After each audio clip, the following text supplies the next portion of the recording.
Kakauwi lang natin ngayon galing trabaho. Ngayon nag-snow dito. Tignan nyo, nag-snow. Magbabalot tayo ngayon ng mga orders kahapon and ihuhulog natin yung mga na-order naman nung Sabado. Sabay-sabay na natin. Magkukunin tayo sa box 1.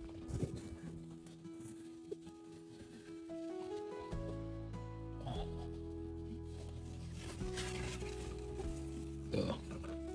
Order ito.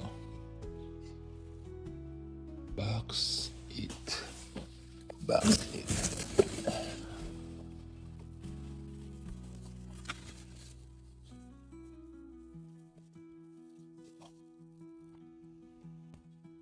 Ito.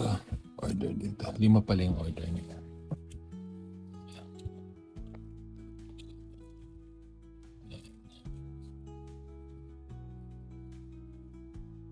Ito yung mga order nung Saturday. So, kailangan na natin i-ship ngayong Monday. Ayan. Ito, Ralph Lauren yan. Ano ba? Yeah, Polo Ralph yan. Ito parang winter shoes yata yan. Nakuha ko yan for $5. Ito naman, Timberland. Ito, goodness nyo to. Ito, nakuha ko to nung sa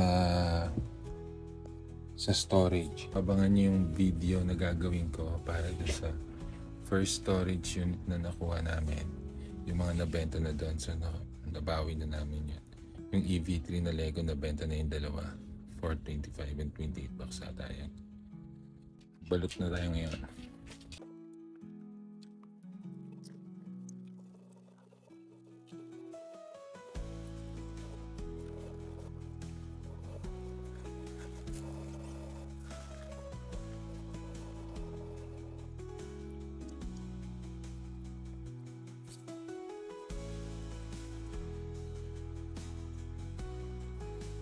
Ito na yung mga orders natin.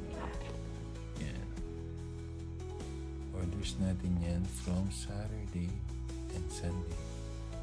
Lagay na natin sila sa aking mahiwagang blue bag.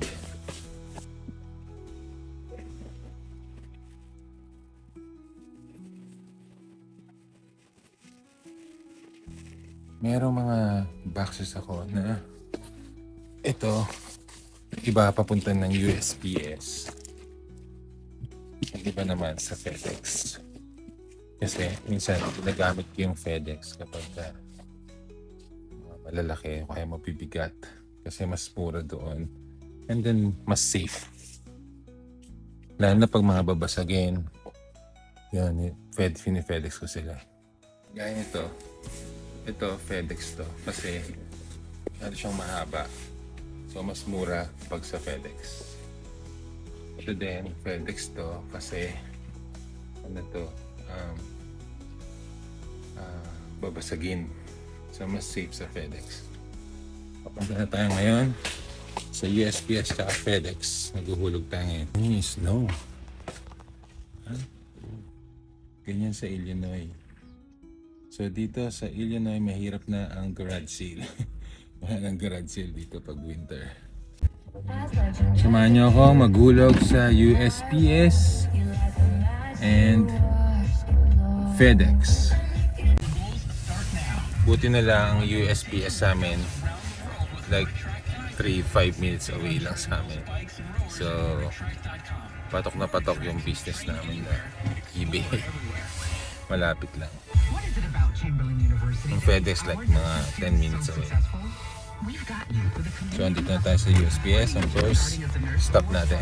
Let's go!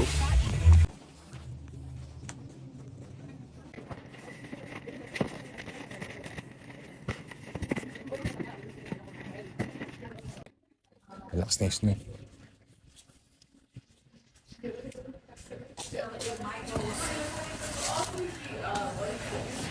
That's it. FedEx tayo ngayon. Yun. Dito na tayo sa FedEx. Oh.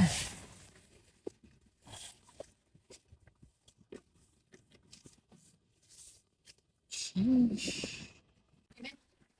always, if you're not able to resend them on your end on your phone, we can mark up where, again, you know, Just dropping off. but you Okay, wouldn't and what are you dropping off? body.